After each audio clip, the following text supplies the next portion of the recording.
Hi everyone. তাহলে আগের ক্লাসে এই জটিল যৌগ গঠন থেকে বাকি ছিল, তো এই পোর্শনটা হলেই মোটামুটি গ্রুপ 2টা শেষ হয়ে যাবে। তারপরে গ্রুপ 13-এর 2টো ক্লাস হবে আর গ্রুপ 14-এর 4টা থেকে 5টা ক্লাস হবে। ওকে, আচ্ছা, এরপরে এই জটিল যৌগ চ্যাপ্টারটা তোমাদের ক্লাস 12-এ আছে। তো এখানে যে টার্মগুলো ইউজ করব সেগুলো হয়তো ম্যাক্সিমাম জিনিসই বুঝতে পারবে না, তো সেটা নিয়ে চাপের কিছু নেই। এখান থেকে কোশ্চেনও খুব একটা জিজ্ঞেস করার চান্স নেই। তো ক্লাস 12-এ কোঅর্ডিনেশন চ্যাপ্টার, মানে কোঅর্ডিনেশন কেমিস্ট্রি বলে একটা আলাদা চ্যাপ্টার আছে, তো সেটা পড়ার পরে এই সব জিনিসগুলো দেখলে আবার ভালো করে বুঝতে পারবে। ঠিক আছে, তো এখানে দুটো জিনিস মনে রাখবে যে এই বেরিলিয়াম আছে, এর কোঅর্ডিনেশন নাম্বার বা সবর্গাঙ্ক সংখ্যা হয় তোমার 4।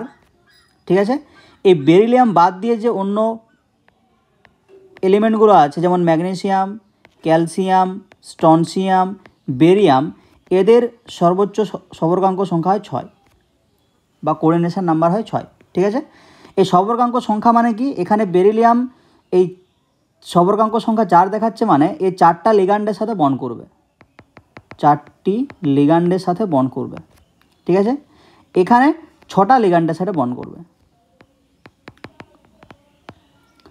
লিগ্যান্ড মানে কি, এইসব জিনিসগুলো তোমরা সেখানে পড়বে। তাহলে এখানে 4 মানে 4টা লিগ্যান্ডের সাথে বন্ড করবে বা কানেক্টেড থাকবে, এখানে 6 মানে 6টা লিগ্যান্ডের সাথে কানেক্টেড থাকবে। ব্যাস এইটুকু মনে রাখলেই হবে। ঠিক আছে, এরপরে এর উদাহরণ কি, বেরিলিয়াম যে কমপ্লেক্সটা তৈরি করে সেগুলোর মধ্যে কিছু উদাহরণ আমি লিখে দিচ্ছি, যে BeH2O হোল 4 2+। তাহলে দেখো বেরিলিয়ামের 4টা করার কথা, 4টা জলের সাথে বন্ড করেছে। এবারে জল তো নিউট্রাল হয়, তার জন্য বেরিলিয়ামের মাথায় +2 আছে। তাহলে 4টা জলের তো কোনো চার্জ নেই, তাহলে +2 চার্জটা কার, বেরিলিয়ামের। আচ্ছা, ধরো BeF4 2-, তো এখানে দেখো বি, তুমি যদি ভাবো যে 2- আছে, সেটা কিন্তু নয়। এখানে 4টা F আছে, F এর চার্জ কত, -1। তাহলে বেরিলিয়াম যদি X ধরো, তাহলে X + 4 × -1, পুরোটার বাইরে কত চার্জ আছে, -2। তাহলে X এর মান কত হবে, +2। তাহলে বেরিলিয়ামের চার্জ হচ্ছে এখানে +2। ঠিক আছে, আর উদাহরণ হচ্ছে তোমার BeOX এর হোল 2-। তাহলে এখানেও বেরিলিয়ামের চার্জ হচ্ছে +2।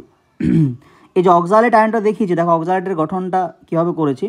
তো অক্সালেট আয়নটা অক্সালিক অ্যাসিড থেকে তৈরি হয়। অক্সালিক অ্যাসিড মানে COOH একটা বন্ডের মাধ্যমে কানেক্টেড থাকে। তো ওখান থেকে যখন দুটো H+ বেরিয়ে যাবে, কি তৈরি হবে, COO-, তো এখানে 2- চার্জ আছে। তো একটা অক্সালেটে 2- চার্জ আছে, দুটো অক্সালেটে কত চার্জ থাকবে, 4-। তাহলে বেরিলিয়াম +4- সমান -2, তাহলে বেরিলিয়াম কত হবে, +2। ঠিক আছে, তো ওই যে BeOX এর হোল 2-, তার গঠনটা এরকম হয়। এই বেরিলিয়াম 4টা অক্সিজেনের সাথে কানেক্টেড থাকে আর বাইরে দুটো নেগেটিভ চার্জ থাকে। ঠিক আছে, আচ্ছা, এরপরে বেরিলিয়াম ছাড়া ধরো ম্যাগনেসিয়াম বললাম 6 দেখাবে সবর্গাঙ্ক সংখ্যা, তাহলে H2 এর হোল 6, বাইরে 2+, কারণ ম্যাগনেসিয়ামটা 2+ আছে আর জলের তো কোনো চার্জ নেই। তো এই জিনিসগুলো একটু মনে রাখলেই হবে, যদিও পরীক্ষায় এই পোর্শন থেকে কোশ্চেন আসার চান্স কম। এরপরে ক্ষারীয় মৃত্তিকা যৌগসমূহের সাধারণ বৈশিষ্ট্য। তার ওই যে ক্ষারীয় মৃত্তিকা ধাতুগুলো ছিল beryllium, magnesium, calcium, strontium, barium, ওদের অক্সাইডগুলো কী কী আছে, barium oxide, magnesium oxide, calcium oxide, strontium oxide, barium oxide. ঠিক আছে, এরপর এই অক্সাইডগুলো ক্ষারকীয় চরিত্র কী হয়, সলিউবিলিটি কী হয়, থার্মাল স্টেবিলিটি কী হয়, এগুলো তোমরা কেমিক্যাল বন্ডিং আর পিরিয়ডিক টেবিলে পেয়ে যাবে, লেখা আছে। দেখো কেমিক্যাল বন্ডিং এই দুটো জিনিস আছে, পিরিয়ডিক টেবিল ক্ষারীয় চরিত্রটা পেয়ে যাবে। এরপর হাইড্রোক্সাইড, তাহলে এদের যোজ্যতা +2 হওয়ার জন্য এরা দুটো OH- সাথে বন্ড করতে পারে বা কানেক্টেড থাকতে পারে। এই জন্য বেরিলিয়াম হাইড্রোক্সাইড মানে BeOH এর হোল 2, MgOH এর হোল 2, CaOH এর হোল 2, এভাবে হাইড্রোক্সাইড গঠন করে। এরপরে ক্ষারকীয় চরিত্র, তাহলে যখন তুমি ওপর থেকে নিচের দিকে যাবে তখন ধরো এটা বেরিয়াম, তো এখানে একটা OH আছে আর এখানে একটা OH আছে। ঠিক আছে, আচ্ছা, এটা ধরো বেরিলিয়াম। ঠিক আছে, তাহলে সেন্টারের মধ্যে ডিস্টেন্স কোথায় বেশি, বেরিয়ামের ক্ষেত্রে। তো ওই জন্য বন্ড লেন্থটা বেশি হওয়ার জন্য ইজিলি বন্ডটা ব্রেক করে যায়, তো ওখান থেকে সহজে তুমি OH- পেয়ে যাবে। তো এইভাবে এরা ক্ষারকীয় চরিত্রটা প্রদর্শন করতে পারে। ঠিক আছে, এরপরে কার্বনেট, বাইকার্বনেট, সালফেট। তো কার্বনেট মানে তোমার CO3 2- যুক্ত থাকবে আর ওদের যোজ্যতা তো 2+ হয়, তার জন্য তুমি বলতে পারো যে ধরো Mg দিয়ে যদি করি MgCO3। বাইকার্বনেট মানে HCO3 মাইনাস যুক্ত থাকবে, তো ওদের যোজ্যতা যেহেতু +2, তাহলে একটা ক্যাটায়নের সাথে দুটো HCO3 মাইনাস যুক্ত থাকবে। সালফেট মানে SO4 2 মাইনাস যুক্ত থাকবে, যেহেতু ওদের যোজ্যতা +2 তার জন্য একটাই SO4 2 মাইনাস যুক্ত থাকতে পারবে। ঠিক আছে, তো এদের সলিউবিলিটি থার্মাল স্টেবিলিটি তুমি কেমিক্যাল বন্ডিংয়ে পেয়ে যাবে। আচ্ছা, এরপরে এই যে হাইড্রোক্সাইড, কার্বনেট, বাইকার্বনেট ইত্যাদিগুলো পেলে, এগুলোকে তুমি যদি হিট করো বা বিভিন্ন যৌগের সাথে বিক্রিয়া করাও কী হবে? দেখো, যখন হাইড্রোক্সাইডকে হিট করবে তখন তোমার অক্সাইড উৎপন্ন হবে আর জল উৎপন্ন হবে। তো অক্সাইডে অক্সিজেন -2, এখানে +2 নিউট্রাল। কার্বনেটকে যখন হিট করবে তো ওখান থেকে তো CO2 বেরোবেই, তো CO2 যদি বেরিয়ে যায় কী পড়ে থাকবে? একটা অক্সিজেন, তার জন্য তোমার মেটাল অক্সাইড তৈরি হচ্ছে। যখন বাইকার্বনেটকে হিট করবে তো একটা CO2 তো পাবেই, একটা CO2 বেরিয়ে গেলে দেখো আরও একটা CO3 পড়ে থাকছে। ঠিক আছে, তার জন্য MCO3 হচ্ছে, মানে এটা কীভাবে আছে? M2+ HCO3 মাইনাস আর একটা HCO3 মাইনাস। তো একটা HCO3 মাইনাস থেকে তোমার কার্বন ডাইঅক্সাইড তৈরি হলো, একটা HCO3 মাইনাস থেকে তোমার ওখানে CO3টা ট্রান্সফার হয়ে MCO3 তৈরি হলো। আর কি পড়ে আছে? তো CO3 মাইনাস 2 মাইনাস চলে গেছে, এখানে একটা হাইড্রোজেন পড়ে আছে। আচ্ছা, এখান থেকে পড়ে আছে দেখো, এখানে তো CO2 বেরিয়ে গেছে, এখানে একটা হাইড্রোজেন একটা অক্সিজেন, তাহলে একটা হাইড্রোজেন আর একটা হাইড্রোজেন অক্সিজেন মিলে জল তৈরি করবে, এভাবে মনে রাখতে পারো। আচ্ছা, হাইড্রোক্সাইডের সাথে তুমি বিক্রিয়া করাচ্ছ কার্বন ডাইঅক্সাইড, তাহলে কার্বনেট উৎপন্ন হবে, উল্টো বিক্রিয়াটা। ঠিক আছে, মানে এখানে দুটো OH মাইনাস আছে, তো OH মাইনাস OH মাইনাস, তো এই CO3টা মানে CO2টা একটা অক্সিজেন নেবে, তাহলে CO3 2 মাইনাস হয়ে যাবে। আর কি পড়ে থাকছে? একটা OH পড়ে থাকছে, একটা হাইড্রোজেন পড়ে থাকছে, ওই জন্য জল উৎপন্ন হচ্ছে। ঠিক আছে, আচ্ছা এরপরে দেখো এটাই উল্টোভাবে লেখা আছে, যখন তুমি কার্বনেট, জল আর কার্বন ডাইঅক্সাইড বিক্রিয়া করাবে তখন তোমার বাইকার্বনেট উৎপন্ন হবে, এটাকে উল্টোভাবে লেখা আছে। ঠিক আছে, আচ্ছা যখন তুমি হ্যালাইডের সাথে সোডিয়াম কার্বনেটের বিক্রিয়া করাবে তাহলে এখান থেকে কী পাবে? M2+ X minus X minus, এখান থেকে কী পাবে? 2Na+ CO3 2 মাইনাস, তাহলে এখানে M2+ CO3 2 মাইনাসে MCO3 তৈরি করবে। বাকি কি পড়ে আছে? দুটো Na+ আর দুটো X মাইনাস, তাহলে দুটো NaX তৈরি হবে, ব্যাস। এরপরে বেরিলিয়াম, অ্যালুমিনিয়ামের অস্বাভাবিক আচরণের কারণ সেম, যেখানে অস্বাভাবিক আচরণের কারণ আসবে সেখানে ফার্স্ট তুমি বলতে পারো যে সাইজ ছোটো হয়, আয়নাইজেশন এনার্জি খুব বেশি হয়, ফাঁকা দ্বিকক্ষক থাকে না, ঠিক আছে, পোলারাইজিং পাওয়ার খুব বেশি হয় বেরিলিয়াম 2+এর ক্ষেত্রে, এইগুলোই, ইলেকট্রোনেগেটিভিটি বেশি হয়, এরকম আর কি। ঠিক আছে, এরপর সাদৃশ্যের কারণ বেরিলিয়াম অ্যালুমিনিয়াম, তো বেরিলিয়ামটা 2+ হিসাবে থাকতে চায়, অ্যালুমিনিয়ামটা 3+ হিসাবে থাকতে চায়, তাই এদের পোলারাইজিং পাওয়ারটা প্রায় সেম হয়। ঠিক আছে, তারপরে পিরিয়ডিক টেবিলে যে আমরা পড়েছিলাম যে ডায়াগোনাল রিলেশনশিপ বা কোনাকুনি যে এলিমেন্টগুলো থাকে তাদের মধ্যে অনেক সাদৃশ্য দেখতে পাওয়া যায়। কেন দেখতে পাওয়া যায় সেটা তোমরা পিরিয়ডিক টেবিলে পড়েছো। তো কোনাকুনি অবস্থানের জন্য একটা কারণ হতে পারে, ইলেকট্রোনেগেটিভিটির মানটা প্রায় এক, তাই না? আচ্ছা, এরপরে এদের অক্সাইড হচ্ছে উভধর্মী, এটাও তোমরা আগে দেখেছো, অক্সাইডগুলো উভধর্মী হয় বেরিলিয়াম অ্যালুমিনিয়ামের। তাহলে উভধর্মী যদি অক্সাইড হয় তারা অ্যাসিড আর ক্ষার উভয়ের সাথে বিক্রিয়া করবে। তাহলে যখন তুমি বেরিলিয়াম অক্সাইডকে H2SO4 সাথে বিক্রিয়া করাবে তখন BeSO4 আর H2O উৎপন্ন হবে। ভেঙে ভেঙে দেখে নিতে পারো, Be2+ আর O2 মাইনাস, এখান থেকে 2H+ SO4 2 মাইনাস। ঠিক আছে, আচ্ছা এই রিয়াকশানগুলো আগেও বলেছিলাম যে সোডিয়াম যখন বিক্রিয়া করে, সোডিয়াম হাইড্রোক্সাইড যখন বিক্রিয়া করে তখন সোডিয়াম অ্যালুমিনেট উৎপন্ন হয়, জিঙ্ক যখন বিক্রিয়া করে তখন সোডিয়াম জিঙ্কেট উৎপন্ন হয়। তো এখানে বেরিলিয়াম বিক্রিয়া করেছে বেরিলিয়াম অক্সাইড, তো সোডিয়াম বেরিলেট, তাহলে সোডিয়াম অ্যালুমিনিয়ামের সাথে বিক্রিয়া করলে অ্যালুমিনেট, বেরিলিয়ামের সাথে বেরিলেট, জিঙ্কের সাথে জিঙ্কেট। তো এদের শুধু গঠনগুলো মনে রাখা, NaAlO2, Na2BeO2 এরকম, ব্যাস। আচ্ছা, এরপরে দেখো বেরিলিয়াম কার্বাইড Be2C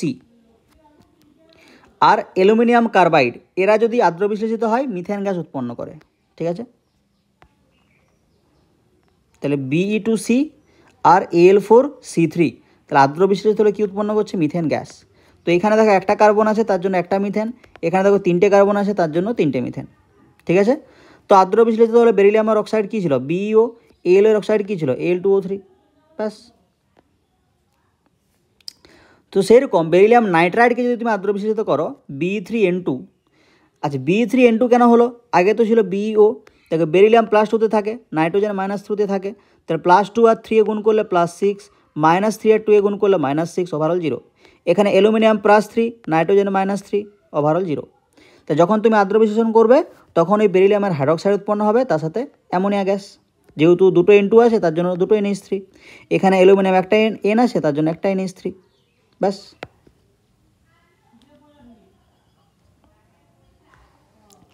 এরপরে ক্ষারীয় মৃত্তিকা ধাতুর ব্যবহার, এটা একটু বইয়ে দেখে নেবে। আচ্ছা, মিল্ক অফ ম্যাগনেসিয়াম, তাহলে এই জলে যে ম্যাগনেসিয়াম হাইড্রক্সাইড ওর প্রলম্বন যদি সৃষ্টি করো সেটাকে বলা হয় মিল্ক অফ ম্যাগনেসিয়া। এর ইউজ কি? অ্যান্টাসিড রূপে ইউজ করা হয়, ক্লাস 9-এ ছিল, তাই না? আচ্ছা, সোরেলের সিমেন্ট বা ম্যাগনেসিয়া সিমেন্ট, সোরেলের সিমেন্ট বা ম্যাগনেসিয়া সিমেন্ট বলতে কী বোঝো?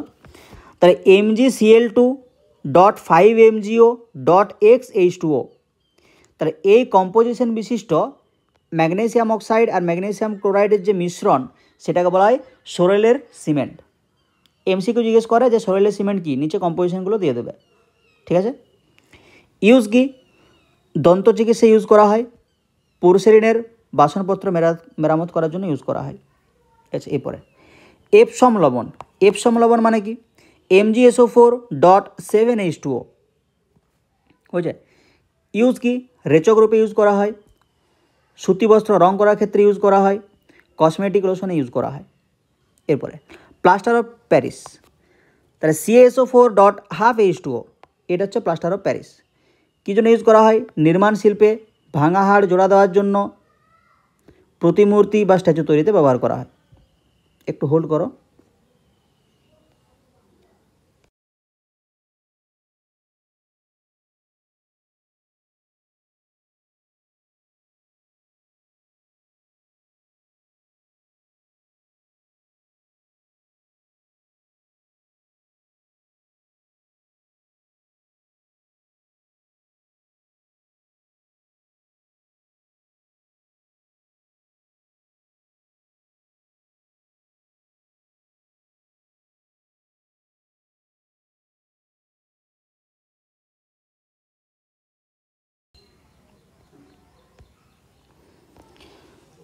আচ্ছা, এরপরে ক্যালসিয়ামের কিছু যৌগের প্রস্তুতি, ধর্ম আর ব্যবহার, ঠিক আছে? তো ক্যালসিয়ামের বিভিন্ন যৌগের মধ্যে ক্যালসিয়াম অক্সাইড, ক্যালসিয়াম হাইড্রোক্সাইড, এসব জিনিসগুলো আছে। তো ক্যালসিয়াম অক্সাইড তুমি কী করে তৈরি করবে? লাইমস্টোন বা ক্যালসিয়াম কার্বনেটকে হিট করলে ক্যালসিয়াম অক্সাইড তৈরি হয়ে যায়। তো ক্যালসিয়াম কার্বনেটকে যখন তুমি হিট করবে ওখান থেকে CO2 বেরিয়ে যাবে। তো CO2 যদি বেরিয়ে যায় একটা অক্সিজেন পড়ে আসে, তো ক্যালসিয়াম আর একটা অক্সিজেন মিলে ক্যালসিয়াম অক্সাইড তৈরি করবে, ঠিক আছে? এরপরে ক্যালসিয়াম অক্সাইডের বিভিন্ন রকমের রিয়াকশানগুলো লেখা আছে, দেখো। তো ক্যালসিয়াম অক্সাইড যখন জলের সাথে বিক্রিয়া করবে ক্যালসিয়াম হাইড্রোক্সাইড উৎপন্ন করবে, যখন কার্বন ডাইঅক্সাইডের সাথে বিক্রিয়া করবে তখন ক্যালসিয়াম কার্বনেট উৎপন্ন করবে। জাস্ট দেখো ক্যালসিয়ামের সাথে CO3টা অ্যাড হয়ে যাচ্ছে, এখানে একটা অক্সিজেন ছিল, CO2 দেওয়ার ফলে 3টে অক্সিজেন হয়ে গেল, তাহলে CaCO3। তো CaO আর H2O, তাহলে এখানে কী হবে? Ca2+, এভাবে ভেঙে ভেঙে করতে হবে, বুঝলে রিয়াকশানগুলো? তাহলে এখানে H+ আর OH-, ঠিক আছে? তাহলে Ca2+ আছে, কটা OH নেবে? দুটো, তো দুটো OH হলে দুটো H+ও হয়ে যাবে।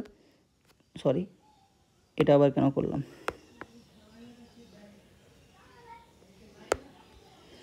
তাহলে Ca2+ দুটো OH-কে নিয়ে CaOH হবে, CaOH। তো এখানে কি পড়ে আছে? আর O2- আর দুটো হাইড্রোজেন, মানে জল উৎপন্ন করবে, হলো? এরপরে CaOSO2, তাহলে দেখো একটা অক্সিজেন ছিল, SO2তে দুটো অক্সিজেন আছে, মানে SO3 হয়ে গেল, CaSO3। তো এইভাবে সব রিয়াকশানগুলোই করা যাবে। নেক্সট রিয়াকশান দেখো, P4O10। P4O10 মানে কি? এটা হচ্ছে P2O5-এর ডাইমার। ডাইমার মানে দুটো যদি P2O5 নাও তাহলে P4O10 তৈরি হয়, ঠিক আছে? তাহলে ক্যালসিয়াম অক্সাইডে যখন তুমি P4O10 দিয়ে দেবে তখন তোমার ক্যালসিয়াম ফসফেট উৎপন্ন হবে। তো PO4 কী হিসাবে থাকে? 3-, তাহলে Ca আছে ধরো আর PO4 আছে, এটা +2-তে থাকে, এটা 3- থাকে বা -3-তে থাকে। তাহলে এখানে কত দেবে? 3 দেবে, এখানে কত দেবে? 2 দেবে। তাহলে 3 আর 2 +6, এখানে 3 আর 2 -6, ওভারঅল 0, ঠিক আছে? এরপরে আচ্ছা, এটা CaSiO3 আছে, এটা SiO2 হবে, SiO2 মানে সিলিকা বা সিলিকন ডাইঅক্সাইড, সিলিকা। ঠিক আছে। তো এখানে একটা অক্সিজেন ছিল, SiO2 তে দুটো অক্সিজেন আছে, তো 3টা অক্সিজেন হয়ে গেল CaSiO3, ক্যালসিয়াম সিলিকেট। ঠিক আছে। এরপরে যখন তুমি কার্বনের সাথে বিক্রিয়া করাবে, তো একটা কার্বন অক্সিজেনের সাথে যুক্ত হয়ে কার্বন মনোক্সাইড তৈরি করবে, আর কটা কার্বন পড়ে আছে? দুটো কার্বন, তাহলে CaC2 হয়ে যাবে। এটার নাম হচ্ছে ক্যালসিয়াম কার্বাইড।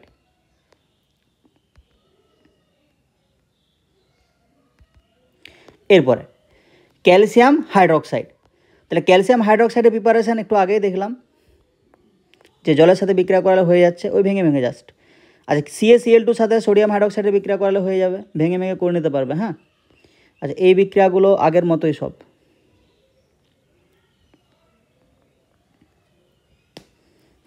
তো এখানে দেখো ক্যালসিয়াম হাইড্রোক্সাইডে যখন তুমি কার্বন ডাইঅক্সাইডের বিক্রিয়া করাবে, তো এখান থেকে Ca2+ পাবে আর দুটো OH- পাবে, তাই তো। তো এখানে যখন কার্বন ডাইঅক্সাইড দেবে তখন কি উৎপন্ন করবে? কার্বনেট উৎপন্ন করবে। তো ক্যালসিয়াম একটা CO3 এখান থেকে নেবে, CO2, আর এখান থেকে একটা অক্সিজেন নেবে, তাহলে CO3 হয়ে গেল। তাহলে Ca2+ CO3 2- মানে ক্যালসিয়াম কার্বনেট। আর কি পড়ে থাকছে? তো দুটো OH- থেকে তুমি যদি একটা অক্সিজেন নিয়ে নাও, কি পড়ে থাকবে? একটা হাইড্রোজেন পড়ে থাকবে আর একটা OH পড়ে থাকবে, মানে জল। ঠিক আছে। তো জলগুলো এখানে লেখা নেই, সাইডে জলটা লিখে নিতে পারো, হলো। এরপর কার্বনেটের সাথে যখন তুমি CO2 আর জলের বিক্রিয়া করাবে, তখন তুমি বাইকার্বনেট পাবে। এখানেও সেম। আচ্ছা, এরপরে ব্লিচিং পাউডার। তাহলে যখন ক্যালসিয়াম হাইড্রোক্সাইডকে তুমি ক্লোরিনের সাথে বিক্রিয়া করাবে 308 কেলভিন তাপমাত্রার নিচে, তখন তোমার ব্লিচিং পাউডার তৈরি হবে। ব্লিচিং পাউডার হচ্ছে দুটো কম্পাউন্ডের বা যৌগের মিশ্রণ, কার? ক্যালসিয়াম কার্বনেট আর ক্যালসিয়াম হাইপোক্লোরাইড। CaOCl এর হোল 2 মানে হচ্ছে ক্যালসিয়াম হাইপোক্লোরাইড। ঠিক আছে। তো এই দুটোর মিক্সচারকে বলা হয় তোমার ব্লিচিং পাউডার।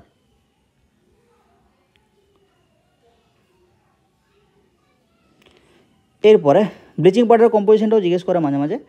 এরপর আছে ক্যালসিয়াম কার্বনেট। তাহলে ক্যালসিয়াম কার্বনেট কী করে তৈরি করবে, তার বিভিন্ন রিয়াকশান, এগুলো আগেই সব দেখা আছে, সব ভেঙে ভেঙে করতে পারবে। ঠিক আছে। প্রতিটা রিয়াকশান দেখবে আরামসে হয়ে যাবে, ভেঙে ভেঙে সবগুলোকে করা যাবে, আর ম্যাক্সিমাম রিয়াকশান আগে হয়েও গেছে।